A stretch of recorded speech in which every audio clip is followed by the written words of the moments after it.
এখন পর্যন্ত নির্বাচনের পরিবেশ ভালো আছে এবং আশা রাখবো যে বিকাল 4টা বা 5টা পর্যন্ত নির্ধারিত সময় পর্যন্তই নির্বাচনের পরিবেশ ভালো থাকবে বলে আমরা আশা করছি এবং আমাদের জয়ের ব্যাপারে আমরা শতভাগ আশাবাদী।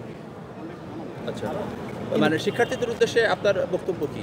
শিক্ষার্থীদের উদ্দেশ্যে আমরা বলতে চাই, বিশেষ করে যারা অনাবাসিক শিক্ষার্থী, যে আপনাদের উপস্থিতি বদলে দেবে পরিস্থিতি। সুতরাং আপনারা সকলে আপনাদের ভোটাধিকার প্রয়োগ করতে আসুন। আপনারা জানেন গত 17 বছরে 4.5 কোটি তরুণ প্রজন্মের 4.5 কোটি ভোটার তারা কখনো ভোটাধিকার প্রয়োগ করতে পারেনি।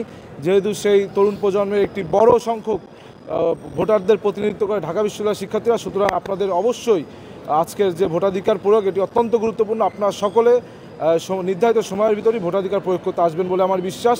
এবং আমি একটি কথাই বলতে চাই যে যদি লক্ষ্য থাকে অটুট, বিশ্বাস হৃদয়ে, হবেই হবে দেখা হবে বিজয়। আপনি তো ভোট দিলেন, আজকে ভোট দেওয়ার জন্য যে সময়টা পেয়েছেন যথেষ্ট কিনা, প্রক্রিয়াটা কেমন লেগেছে আপনার? না, আসলে কেউ তো বাধ্য করেনি যে বের হয়ে যাও, একটু সময় লেগেছে কিন্তু ভোট দিয়েছি।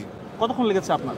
এটা আসলে 10 থেকে 12 মিনিট লেগেছে। 41টি ভোট দেওয়ার জন্য কি সবাই স্বাচ্ছন্দ্য বোধ করবে? এখানে কি পরিস্থিতি কেমন দিচ্ছে? না, আসলে আমাদের প্রার্থীর সংখ্যা অনেক, বিশেষ করে সদস্য পদে প্রায় 210 জন বা সামথিং এর বেশি, যার কারণে আমার মনে হয় এটা একটু কষ্টসাধ্য ব্যাপার। আমার নিজেরও কষ্ট হয়েছে। কেন্দ্র নিয়ে আপনি সংখ্যা প্রকাশ করেছিলেন যে কেন্দ্র যথেষ্ট না, সেটা কি আপনার মনে হয়েছে আজকে ভোটের দিন? আজকে আর এসব বলে তো লাভ নেই, এগুলো পূর্বে বলেছি কিন্তু ব্যবস্থা নেওয়া হয়নি।